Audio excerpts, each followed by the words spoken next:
vete, lo que necesitas escuchar.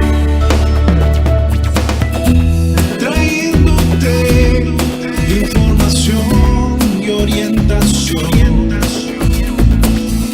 impartiendo fe y esperanza.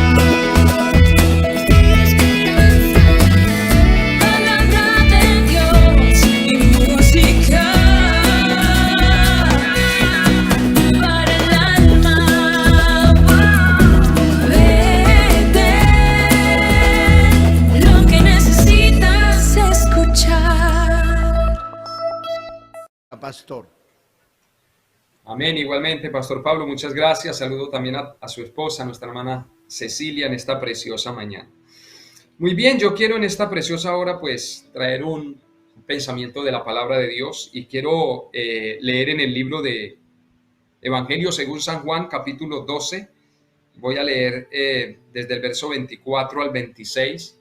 Repito, Evangelio según San Juan, capítulo 12, versículo 24 al 26. Y voy a leer esta palabra con la ayuda de nuestro Dios, este pensamiento que quiero compartir en este día, pues como siempre, pueda seguir siendo de gran bendición, de gran fortaleza y también de gran edificación para nuestras vidas. San Juan 12, 24 al 26 dice así, bajo la autoridad del Padre, del Hijo y del Espíritu Santo. De cierto os digo que si el grano de trigo no cae en la tierra y muere, queda solo, pero si muere, lleva mucho fruto. El que ama su vida, la perderá, y el que aborrece su vida en este mundo para vida eterna, la guardará. El verso 26 dice, si alguno me sirve, sígame, y donde yo estuviere, allí también estará mi servidor. Si alguno me sirviere, mi Padre le honrará.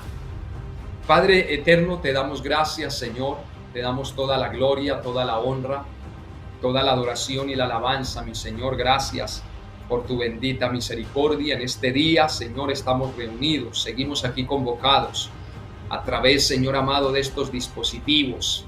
Oh, mi Señor amado, honrando, alabando, glorificando, Padre, y exaltando tu grandeza.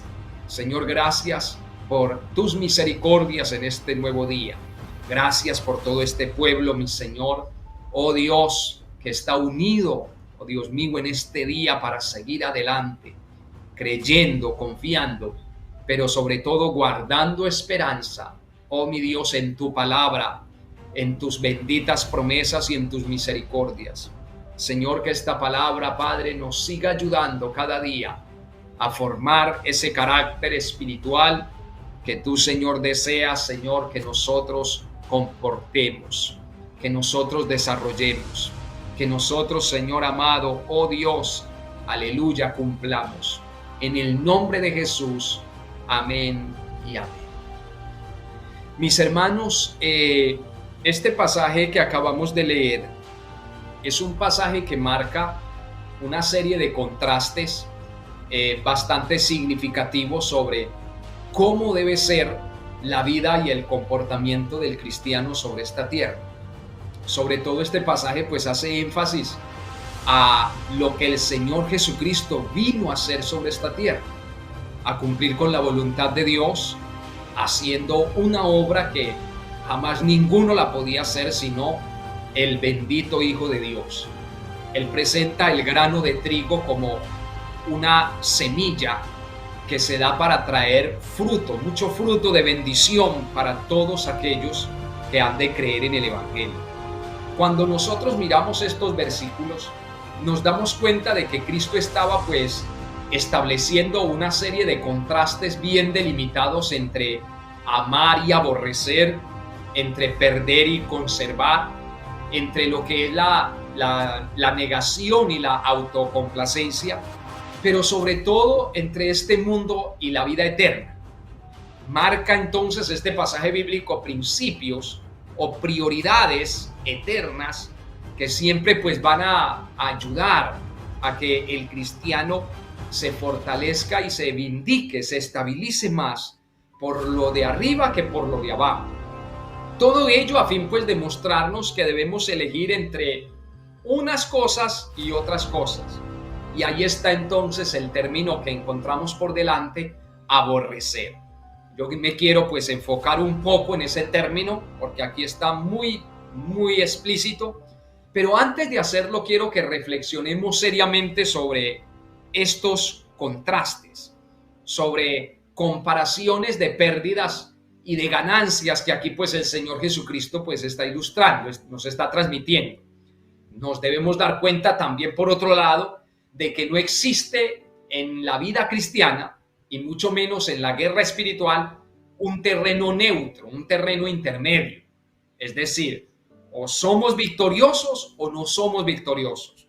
O vivimos verdaderamente para Dios o no vivimos para Dios. Pero un terreno intermedio o, gloria al Señor, neutral, no lo encontramos en la vida cristiana. Cristo le dijo, por ejemplo, a la iglesia de la Odisea: por cuanto no eres frío ni caliente, sino que eres tibio, te vomitaré de mi boca. Entonces, solo hay dos terrenos, solo hay dos aspectos en los cuales el cristiano o vive para Dios o vive para el mundo, o se sostiene en la verdad de Dios o sigue, gloria al Señor, sostenido por la mentira y el engaño del pecado. Entonces debemos darnos cuenta también de que no existe ese terreno neutro, intermedio, y que si de verdad vamos a vivir para Dios, tenemos que vivir de acuerdo a las prioridades, a los principios o a los fundamentos que la palabra de Dios pues nos establece. Entonces el llamamiento de Cristo a seguirle siempre va a implicar un compromiso radical. Óigame, el llamamiento que Cristo nos ha hecho para seguirle siempre va a implicar un compromiso radical. Como él mismo lo dijo: el que no es conmigo, contra mí es, y el que conmigo no recoge, desparrama. Eso está en Mateo capítulo 12, versículo 30. Y he titulado este mensaje: Cuando la muerte da vida. Repito, cuando la muerte da vida. En Lucas capítulo 9, verso 23 al 24, dice de la siguiente manera: y decía a todos: si alguno quiere venir en pos de mí, niéguese a sí mismo, tome su cruz cada día y sígame, porque todo el que quiere salvar su vida la perderá, y todo el que pierda su vida por causa de mí, éste la salvará. Entonces aquí encontramos un juego de palabras bastante interesante que es muy necesario saberlas interpretar, saberlas, gloria al Señor, recibir. Jesús, mi hermano y amigo, nunca, por otro lado, fue esa clase de líder que se sienta por allá aislado, remoto, a ver de pronto cómo nosotros estamos allí batallando con las pruebas, con las aflicciones. No, lo que Cristo demanda de nosotros, que arrastremos, Él estuvo siempre dispuesto a arrastrarlo. Y aún Cristo en condiciones más difíciles, en condiciones más fuertes, Jesús tiene entonces derecho a llamarnos a asumir, a tomar la cruz, porque Él lo hizo. Cuando Él habla de aflicciones, cuando Él nos habla de sufrimiento, cuando Él nos habla de tentaciones, es porque Él pasó por todos esos terrenos y nos invita a nosotros para que nosotros podamos vencer sobre todas esas cosas. Porque ciertamente el cristiano ha sido llamado para vencer sobre el dolor, sobre la angustia, sobre las dificultades, sobre las tribulaciones, sobre las enfermedades, sobre las pruebas, sobre los problemas. Nosotros hemos sido llamados para vencer, porque entonces Cristo llevó antes por nosotros y pasó por todas estas cosas por amor a nosotros. Jesús le dijo, por ejemplo, a los creyentes de Esmirna, esa iglesia en Apocalipsis en el capítulo 2 que representa la iglesia en la dispensación, gloria al Señor, en la dispensación, gloria a Dios, de la gracia, en la dispensación de la misericordia, en el sistema de interpretación dispensacionalista. El mensaje a la iglesia de Esmirna representa esa iglesia perseguida, esa iglesia sufrida, esa iglesia vituperada, esa iglesia que fue escarnecida, que fue torturada, esa iglesia, hermanos, que estimó, gloria al Señor, su propia vida en poco con tal de ganar la vida eterna. A esa iglesia el Señor le dijo: el que estuvo muerto y vivo dice esto. O sea, el que también sufrió y a un grado mayor, el que también fue perseguido, el que también fue vituperado, el que también fue escarnecido en esta tierra, les está diciendo, bueno, sigan ustedes adelante porque yo he vencido. Y no sencillamente como Dios, sino como hombre, porque Cristo se hizo hombre y todo lo sufrió en su cuerpo para poder ser Él nuestro gran sumo sacerdote. Entonces, cuando hacemos la voluntad de Dios, escúcheme, todo va a ocurrir sin mucho esfuerzo, sin muchos obstáculos. Cuando el cristiano se encamina en hacer la voluntad de Dios, todo se va dando allí porque el Espíritu Santo va aprobando, va apoyando cada paso de fe que el cristiano va dando sobre esta tierra. Y cuando hablo entonces de prioridades, ese es uno de los secretos de una verdadera vida victoriosa cristiana. Prioridades eternas, cuando el cristiano siempre tiene las prioridades del reino de los cielos, por delante o en primer lugar en su vida, su cristianismo va a ser un cristianismo real. Su cristianismo va a ser un cristianismo vivo, no va a ser un tibio, no va a ser un leudado, no va a ser una persona allí fusilánime, porque está fundamentado bajo principios eternos que sobre todo los ha establecido bien en su alma, los ha establecido bien en su corazón. Entonces, cuando Cristo nos dice o nos dijo, en el mundo tendréis aflicción, pero confiad, yo he vencido al mundo, fue porque Él pasó por todo eso. Y Él nos invita a que nos involucremos en esas batallas fuertes que se nos presentan en la vida, para que podamos testificar con mayor amplitud de la gloria de Dios, de lo que el Señor ha hecho por nosotros. Entonces, hay una historia que quiero narrar en esta hora y que tiene que ver con esto de las prioridades, de ser fuertes y de dar siempre un buen ejemplo de guerra y de batalla espiritual a los demás, a nuestros hijos y a nuestra familia. Se dice, según la historia, por ejemplo, que cuando aquel conquistador griego Alejandro Magno emprendió aquella persecución contra Darío el Medo, este hombre realizó una de las marchas o persecuciones más exigentes de la historia. Se dice que en 11 días este hombre hizo recorrer a sus hombres aproximadamente 600 kilómetros.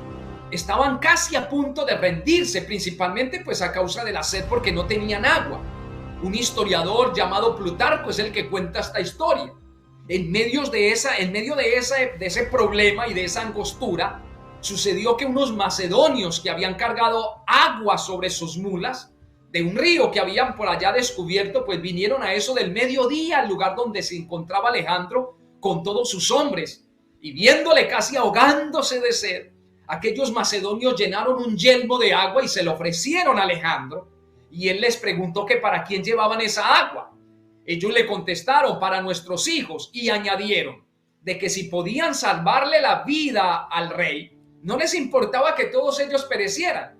Entonces él tomó el yelmo en sus manos, pero miró hacia su alrededor cuando todos los que estaban alrededor de él estaban mirando con el cuello ansiosamente para beber del agua que Alejandro tenía en sus manos. Cuando Alejandro vio que sus súbditos, sus soldados, estaban desfalleciendo y estiraron sus cuellos para querer beber de esa agua, Alejandro se la devolvió a aquellos macedonios que se la estaban ofreciendo y les dio las gracias sin probar ni una gota, y añadió lo siguiente: escúcheme, si yo fuera el único que bebiera, los demás desfallecerían de desánimo y se sentirían defraudados. Aquellos soldados, mi hermano, tan pronto se dieron cuenta de el carácter templado de Alejandro Magno, gritaron a una voz para que les condujera hacia adelante sin recelo alguno, y comenzaron a espolear sus caballos, porque teniendo tal rey, decían ellos, vale la pena desafiar el cansancio y la sed. Era fácil seguir a un líder que nunca exigía a sus hombres más de lo que él mismo soportaba. Pues mi hermano y mi hermana, teniendo tal rey como nuestro Señor Jesucristo, que lo dio todo en esta tierra para ganarnos a nosotros, que con su muerte nos dio vida, que se sacrificó para que usted y yo pudiéramos disfrutar de tantas y hermosas bendiciones que el Señor nos está otorgando y que van a seguir viniendo sobre nosotros. ¿Cómo no vamos a soportar las pruebas? ¿Cómo no vamos a superar dificultades? ¿Cómo no vamos a superar desiertos espirituales teniendo tal rey que se entregó por amor a nosotros? que fue sacrificado de una manera tan vil para poder asegurar nuestras almas para el reino de los cielos. También leí una historia de un general romano llamado Flavio Contactor. Este hombre estaba discutiendo con un personal cómo tomar una posición difícil en una guerra que estaban teniendo. Pero uno de sus oficiales le sugirió a Flavio, de cierta manera, así: mi querido señor, esto no costará más que la vida de unos pocos. A lo que Flavio se quedó mirándolo fijamente y le dijo: ¿estás dispuesto tú a ser parte de esos pocos? Aleluya. Mire, hermanos, la vida cristiana no es cualquier cosa. La vida cristiana, alabado sea Dios, es una vida de batalla, de forcejeo, gloria al Señor, de combate, pero al mismo tiempo es una vida plena de satisfacción, de gozo, de vida, de libertad, alabado Dios. El cristiano batalla, si es verdad. El cristiano está involucrado en una guerra espiritual continua, sí es verdad, pero en medio de esa guerra siente el poder sobrenatural de Dios para seguir adelante. Siente el socorro, siente la ayuda, siente el respaldo de Dios para mantenerse firme en medio de las batallas, porque está anclado a unas promesas que son eternas. Y ahí es donde yo quiero abrir un paréntesis en este mensaje. ¿Dónde están sus prioridades? ¿Cuáles son las prioridades que usted tiene en su corazón? En Marcos 8:35 dice: porque todo el que quiera salvar su vida la perderá, y todo el que pierda su vida por causa de mí y del evangelio la salvará. Qué contraste, qué juego de palabras tan interesante. El pasaje que más claramente ilustra, hermanos, está hablando de una negación. Está hablando, este pasaje también habla de fijar fundamentos, principios o prioridades que van verdaderamente a estabilizar mi carácter espiritual. En Mateo 26, Mateo 26, versículos 71 al 73 dice: saliendo él a la puerta, le dio otra y le dijo a los que estaban allí.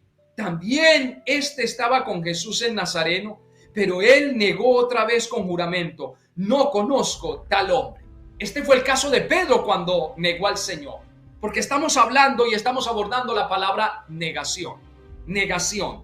Cristo utiliza el término aborrecer. ¿Qué es aborrecer? La palabra aborrecer en los evangelios tiene un hebraísmo, connota un hebraísmo hebreo que quiere decir amar menos. Repito, amar menos. Por eso él dijo: porque todo aquel que quiera salvar su vida la perderá. Y la prioridad es que la vida eterna debe estar por encima en valores y en principios que la vida presente que nosotros estamos desarrollando. Entonces, no hay un pasaje más claro que nos explique lo que es la negación que lo que sucedió con Pedro. No conozco a tal hombre. Y ahí ese no conozco a tal hombre, si lo aplicamos a nuestra vida espiritual, es decir, negarnos a nosotros mismos, es decir, no conozco ese viejo hombre, no conozco ese Mauricio viejo, ya andamos en un nuevo estado de cosas. Dice el versículo 73. Un poco después, acercándose los que por allí estaban, dijeron a Pedro: verdaderamente también tú eres de ellos, porque aún tu manera de hablar te descubre. Ahí estaba entonces la parte de la negación de Pedro. Ahora, el Señor dijo en San Juan capítulo 12: de cierto os digo que si el grano de trigo no cae en tierra y muere, queda solo, pero si muere, lleva mucho fruto. El que ama su vida la perderá, y el que aborrece, mira el término aborrecer, el que aborrece su vida en este mundo, para vida eterna la guardará.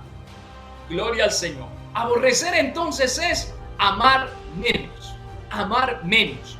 Hay otro pasaje que si usted lo toma literal, pues usted no lo va a comprender bien. Cuando Cristo dijo: y quien no aborrezca padre y a madre no puede ser mi discípulo. Cristo no estaba enseñando que debemos odiar a nuestros padres. Cristo no estaba enseñando que debemos odiar a nuestra madre y a nuestro padre, sino que lo que estaba diciendo, según el hebraísmo allí, era: quien ame más a padre, quien ame más a su madre, quien ame más a su hijo, quien ame más otra cosa aquí en la tierra, no puede ser digno de mí. Y ahí está el principio bien marcado. Y ahí de repente aparece en escena el primer mandamiento: amarás al Señor tu Dios con toda tu mente, con toda tu alma, con todas tus fuerzas. Ahí está el primer mandamiento en escena. Entonces, la prioridad es que la vida presente tiene que estar por debajo de la vida eterna, de la vida del reino de los cielos. Amar menos es lo que el Señor está entonces enseñándonos en esta hora. El que ame más esta vida presente no es digno de mí. Quien no aborrezca esta vida, no vaya a tomar ese versículo literal, porque por ejemplo hoy nos levantamos dándole gracias al Señor, dándole gracias a Dios por este nuevo día, porque es que la vida es hermosa, la vida es un don de Dios. Yo no puedo aborrecer esta vida. Los únicos que aborrecen literalmente esta vida son los que quieren suicidarse, los que no le encuentran sentido a esta vida. Pero el cristiano ama la vida, pero por encima de amar la vida presente, debe amar más la vida eterna, los principios eternos. Pablo le dijo a la iglesia en Colosas: poned la mira en las cosas de arriba, no en las de la tierra. Entonces Cristo dijo: si el grano de trigo no cae en tierra y muere, queda solo. ¿Cuántos damos gracias a Dios por este día de vida? Claro que sí. Yo amo disfrutar mi familia, yo amo disfrutar mis hijos, yo amo disfrutar mi esposa, mi hogar, yo amo disfrutar, por ejemplo, la congregación, la iglesia, pero por encima de eso hay una prioridad mayor. Usted no puede amar más otra cosa aquí abajo que la vida eterna. Usted no puede amar otra cosa más que a Dios en su corazón, porque cuando Dios está centrado en su corazón, cuando Dios gobierna su alma, cuando Dios está bien entronado en su corazón, usted está viviendo una vida verdaderamente victoriosa.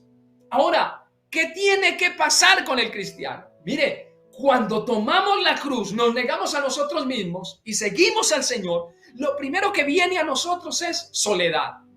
Debemos quedar solos, claro, porque antes estábamos alabado Dios, encompinchados con las cosas del mundo. Estábamos entrelazados con las cosas del mundo. Pero un día usted y yo determinamos tomar la cruz y seguir a Jesucristo. Es decir, renunciar a los intereses terrenales para absorber los intereses celestiales, los intereses eternos. Cristo dijo: si el grano de trigo no cae en tierra y muere, queda solo. Está hablando de una semilla que tiene que ser sembrada para que traiga mucho fruto. Dice, alabado sea Dios, dice que muere y queda solo. Cuando nosotros nos enfilamos por el camino del evangelio, ya el mundo no tiene nada que ver con nosotros. Ya esas antiguas amistades pecaminosas ya no tienen nada que ver con nosotros.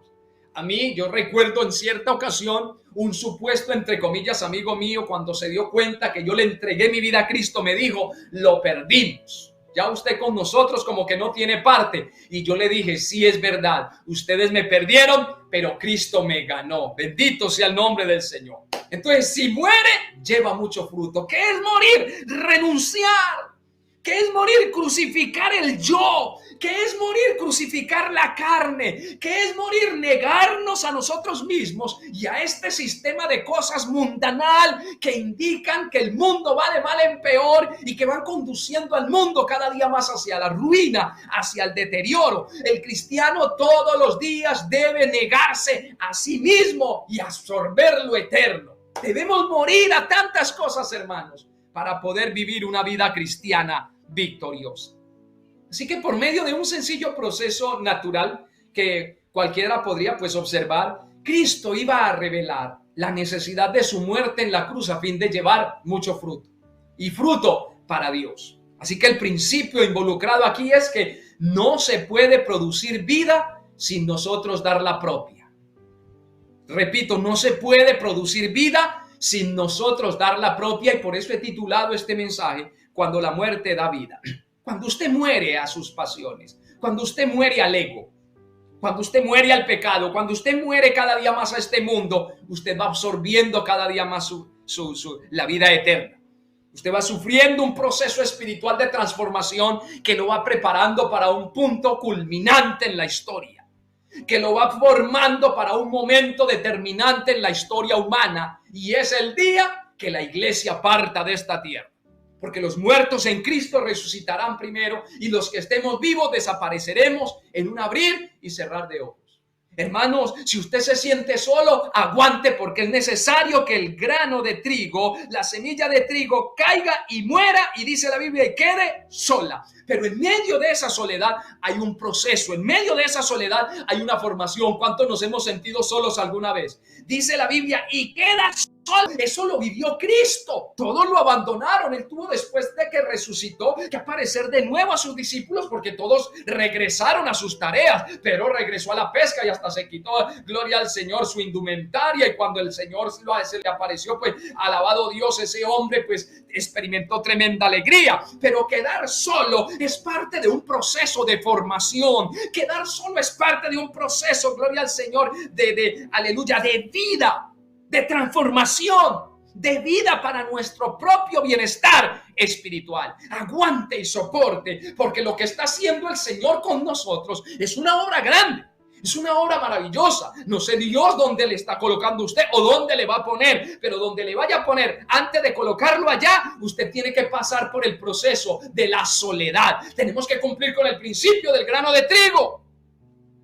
Bendito sea el nombre de Cristo Jesús. Pero en realidad, si usted se fija bien, no estamos solos. El poderoso de Israel está con nosotros. Dios nunca abandonó a Jesucristo. Él se sintió solo en su parte humana, en sus aflicciones, en sus pruebas, en sus tribulaciones. Él se sintió solo, pero Dios nunca lo abandonó. Como tampoco Dios nunca nos abandonará a nosotros. Él siempre va a estar pendiente de cada una de nuestras situaciones. Así que Cristo hace referencia al hecho de que las semillas, óigame, solo pueden producir plantas y fruto si previamente mueren en la tierra, si caen en la tierra. Y ahí está el término entonces, los términos aborrecer y negarse. Aborrecer y negarse, es decir, morir. Hay que morir, hay que morir, hay que morir al desprecio, hay que morir al resentimiento, hay que morir al egoísmo, a la envidia, hay que morir a la falta de perdón, hay que morir. Necesitamos pasar por ese proceso del grano de trigo, iglesia. Si usted pasa por el proceso del grano de trigo, usted no se imagina lo que Dios va a hacer con su vida, hacia dónde Dios lo va a proyectar. Gloria al nombre del Señor. Entonces, si deseaban ver frutos, tenían que aceptar la muerte. La muerte en el sentido como la estamos desarrollando en este mensaje, en este día. Alabado sea el nombre de Jesús. Ahora, en San Juan 12:25, gloria al nombre del Señor. En segundo lugar, dice, el que ama su vida la perderá. Porque el que ama más las cosas de aquí abajo, hermano, se va a perder. Escuchen. El que ama más otra cosa que a Dios aquí abajo, se va a perder. Hay una condición, hay una prioridad fundamental, y es que Dios es el centro, debe ser el que está entronado en nuestro corazón. El que ama su vida la perderá, y el que aborrece su vida en este mundo, para vida eterna la guardará. Y ahí es donde viene el hebraísmo, el que ame más su vida en este mundo.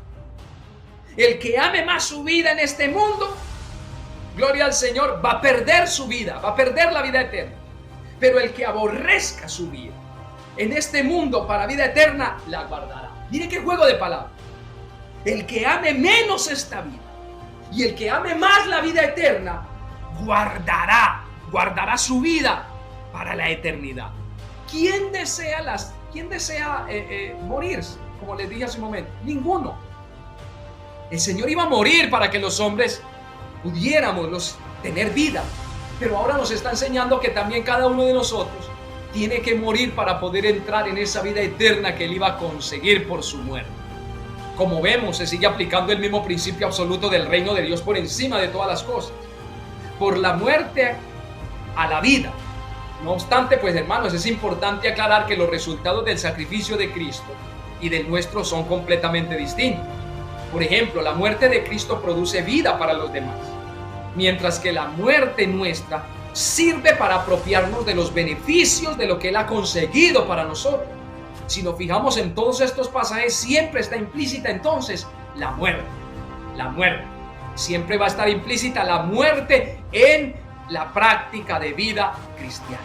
Muerte a este mundo, muerte al orgullo, muerte a la vanagloria, muerte al ego, muerte a la carne. Cada día el cristiano está como el grano de trigo, muriendo para poder ser una bendición para todos aquellos que le van a escuchar, con los que se va a relacionar.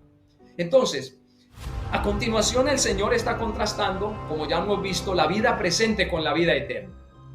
¿Cuántos amamos esta vida? Yo amo esta vida, pero por encima de esta vida está la vida eterna. Está la vida eterna. Yo le doy gracias a Dios por este día. Yo le doy gracias a Dios porque me permite en este día disfrutar de mis hijos. Yo le doy gracias a Dios porque me permite en este día servirle a Dios, consagrarme al Señor, porque estamos en esta tierra ya es viviendo para Cristo. Y ya voy a hablar sobre esa parte que también el apóstol Pablo enseñó y que tiene que ver con todo esto que estamos desarrollando acá. La vida presente, hermanos, se fundamenta entonces en principios del mundo actual. La vida de acá, los intereses de acá. Nosotros desarrollamos responsabilidades aquí abajo, pero cumpliendo con esas responsabilidades, nuestra mente, nuestros pensamientos y nuestra concentración está en las cosas del reino. Es decir, la oración, es decir, la palabra de Dios, es decir, la congregación, es decir, mi relación estrecha con Dios. Nosotros dependemos de todas esas cosas. Un supuesto cristiano que no dependa de esas cosas, pues está, gloria al nombre del Señor, encaminado, está enrumbado por otro camino, por otra senda. Pero el que se ha encaminado verdaderamente por el camino de la justicia va a absorber cada vez más lo de arriba y va a desechar lo de abajo. Entonces, los goces de este mundo no son los del reino eterno de nuestro Salvador, porque el contraste sí.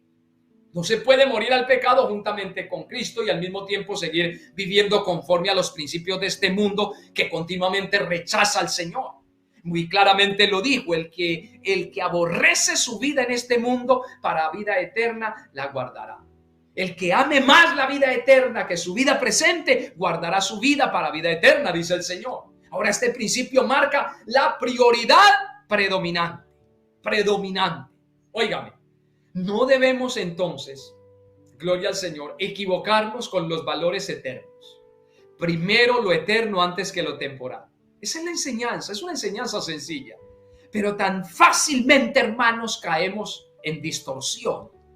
Tan fácilmente, hermanos, alteramos el orden. Tan fácilmente, gloria al nombre del Señor, cambiamos las cosas porque el apego a lo de aquí abajo siempre va a estar haciendo parte de la naturaleza pecaminosa, de nuestra naturaleza humana.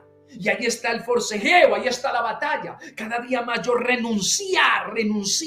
Ese tomar la cruz y seguir a Cristo es renunciar todos los días a lo que el mundo me ofrece y absorber más y más y más lo que Dios me está ofreciendo. Entonces, amemos más lo de arriba que lo de aquí abajo y su cristianismo va a ser un cristianismo vivo. Su cristianismo va a ser un cristianismo real. Usted no va a ser tibio. Usted no va a ser un frío, usted va a vivir una vida cristiana fervorosa, bajo el fuego del poder de Dios, bajo la unción y la gracia del poder del Espíritu Santo, porque es que usted se está moviendo y se está involucrando en cosas que producen verdadera vida, en cosas que verdaderamente tienen sentido y provecho para nuestro crecimiento y nuestra madurez espiritual. Entonces, no entienda el término aborrecer como odiar al punto de desechar, no. Por ejemplo, en la Biblia, en Mateo 1, 2 al 3, Cristo dijo, a Jacob amé, mas a Esaú aborrecí. Eso no quiere decir que Dios directamente aborreció a Esaú, no, sino que amó más a Jacob, dando a entender que dio prioridad a Jacob sobre Esaú. Y ahí está la palabra clave, prioridad. Y yo quiero preguntar en esta mañana, ¿cuáles son sus prioridades? ¿Qué prioridad está fijando sus fundamentos? ¿Qué prioridad está marcando, gloria al Señor, su vida cristiana? ¿Será que estamos viviendo un cristianismo por las orillas? ¿Será que estamos viviendo un cristianismo no muy profundo, sino ahí superficial? Si la persona está viviendo un cristianismo tibio, un cristianismo flojo, un cristianismo allí leudado, mundano, pues sencillamente está amando más algo aquí abajo que lo de arriba. Se está encaminando más por lo terrenal que por lo eterno. El Señor dijo, ningún siervo puede servir a dos señores, porque aborrecerá al uno y amará al otro, o estimará al uno y menospreciará al otro. Entonces la prioridad aquí es Cristo y la vida eterna. Mire, estamos viviendo en un tiempo donde cualquier cosa puede suceder. Y el evento más maravilloso que estamos esperando es el levantamiento de la iglesia. Así que no podemos servir a Dios y a las riquezas. Y ahí es donde entra la parte del servicio. Yo tengo que involucrarme en las cosas de Dios. Yo tengo que involucrarme en la obra. Yo tengo que poner el hombro. Yo tengo que entender que en los negocios de mi padre, como dijo Cristo a los 12 años, en los negocios de mi padre me conviene estar. Es decir, tengo que cumplir con muchas cosas aquí abajo, con mi familia, con mis hijos, con mi trabajo y con todas. Pero por encima de todo eso está el reino, están los intereses. Hay muchos pasajes que ilustran esto. Es decir, no se puede preferir las posesiones materiales en lugar a Cristo. No se puede. Lo mismo ocurre con la familia. En Lucas 14:27, gloria al Señor, dice de la siguiente manera: si alguno viene a mí y no aborrece a su padre y madre y mujer e hijos. Mire que el término aborrecer aquí usted no lo puede tomar literal. Ahí hay un hebraísmo hebreo que quiere decir quien ame más. Cristo está diciendo quien ame más a su padre, quien ame más a su madre, quien ame más a su mujer, quien ame más a sus hijos, a sus hermanos y a sus hermanas, y aún también a su propia vida. Dice, no puede ser mi discípulo. Es que no puede, no calza, no entra, no acopla en los principios del reino y de la vida eterna. Gloria al Señor. Yo amo a mi esposa y el Señor no nos está mandando a aborrecer nuestra familia. Cristo no nos está mandando a aborrecer a nuestros hijos. No, Él lo que está diciendo es que el amor hacia Él debe estar por encima, aleluya, de cualquier amor terrenal que nosotros tengamos. Oh, yo creo que he sido muy claro en esta preciosa hora. El amor de Dios tiene que estar por encima del amor a mi esposa, del amor a mis hijos, del amor a mi trabajo, porque hay gente que ama mucho a su trabajo, vive para su trabajo, vive para sus hijos, vive para tantas cosas en esta vida, menos para Cristo. Y en esta misma categoría, hermanos, podríamos incluir, por ejemplo, las metas, los planes, los deseos que podamos tener al margen de Cristo. Por lo tanto, mis hermanos, el principio que debemos seguir es que siempre que encontremos que los intereses de Cristo están en conflicto con los nuestros personales, debemos dar prioridad a los principios eternos, a los intereses eternos. Hágalo. Su vida, le repito, su cristianismo va a ser un cristianismo vivo, un cristianismo consagrado, un cristianismo íntegro, recto delante de los ojos de Dios. Que el Señor nos ayude a esto de morir, hermanos. Que el Señor nos ayude con el proceso del grano de trigo. Gloria al Señor. Y debemos dejar esto tan claro como sea posible, sin temor a dar la impresión que incluso aborrecemos las cosas de este mundo. Gloria al nombre del Señor. Aleluya. Porque yo no aborrezco a mi familia, yo no puedo aborrecer a mi mamá, a mi papá y a mi esposa, pero sí puedo decir que el amor de Cristo está por encima del amor a mi familia, del amor a mis hijos, porque de Él depende todo, hermanos. De Cristo depende toda nuestra existencia sobre esta tierra.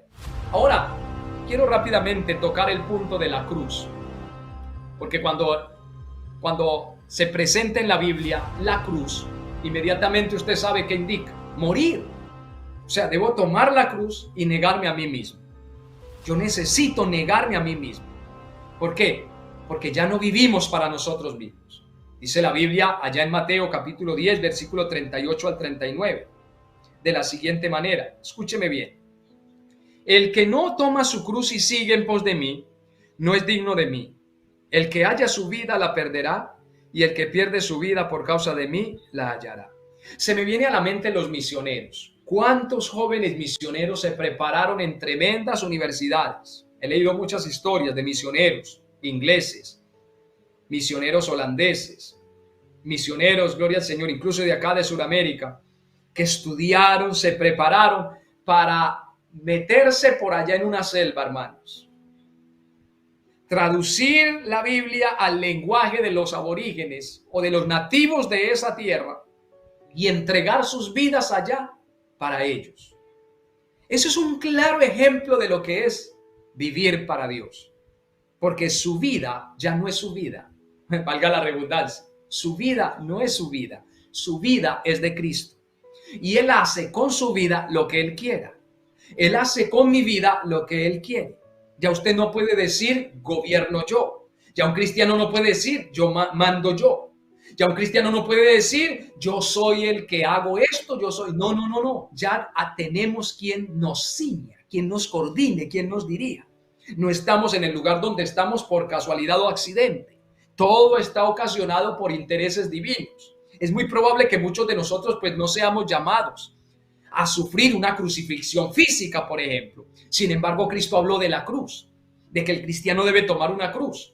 Repito, es muy probable que usted no vaya a morir crucificado, pero en todo caso debemos experimentar una crucifixión espiritual. Es decir, ya no puedo vivir para mí mismo. Pablo lo expresó de una manera tan clara, hermanos, en Gálatas 2:20. Con Cristo estoy juntamente crucificado y ya no vivo yo. Usted lo puede escribir con propiedad, ya no vivo yo. O sea, ya no vivo para mí, porque hay gente que vive para ellos mismos, mas vive Cristo en mí. Y lo que ahora vivo en la carne, o sea, mi vida presente, lo que estoy haciendo, lo que estoy desarrollando, lo vivo en la fe del Hijo de Dios. Son palabras maravillosas. Y él dice, el cual me amó, aleluya.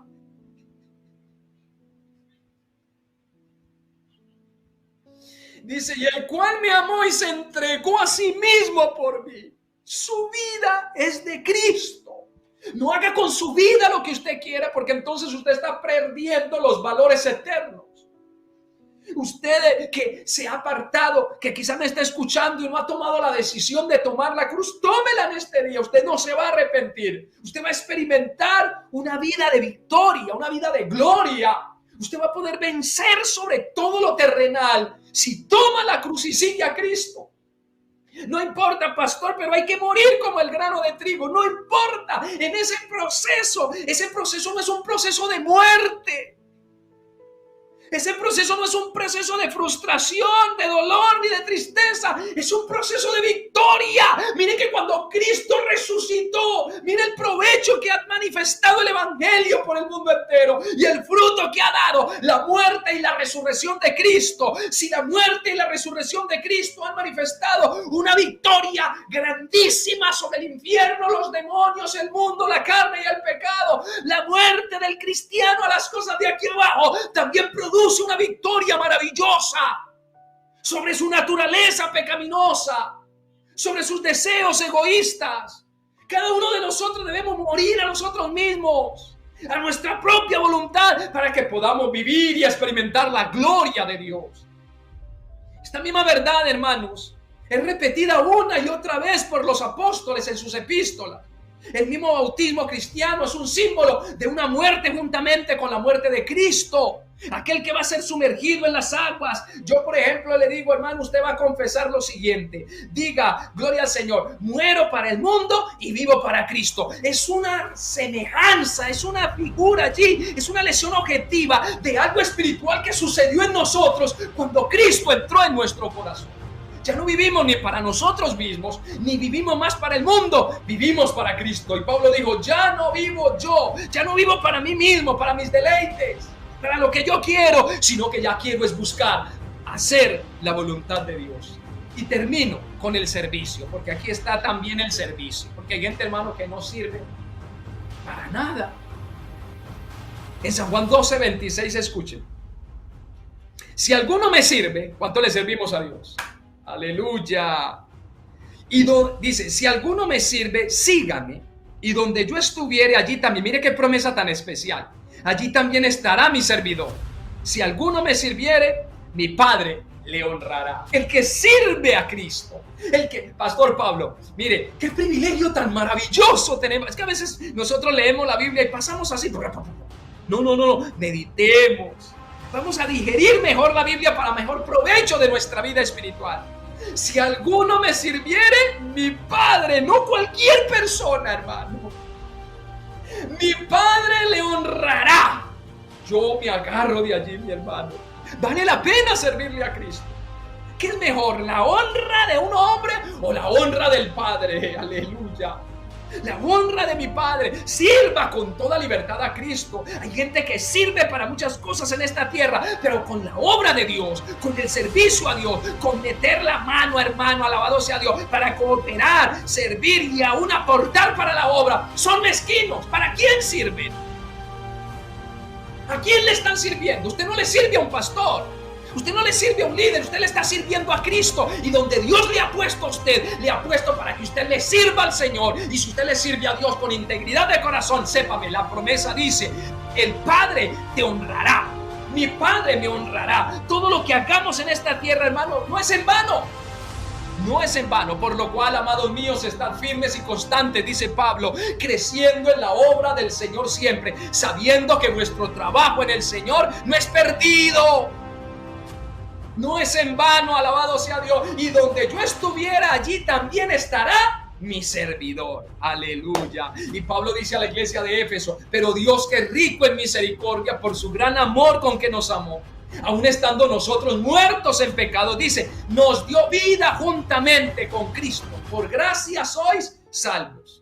Y juntamente con Él nos resucitó y asimismo nos hizo, dice, sentar en lugares celestiales con Cristo. Repito, nos hizo sentar en lugares celestiales con Cristo Jesús. Él dijo: voy pues a preparar lugar para vosotros.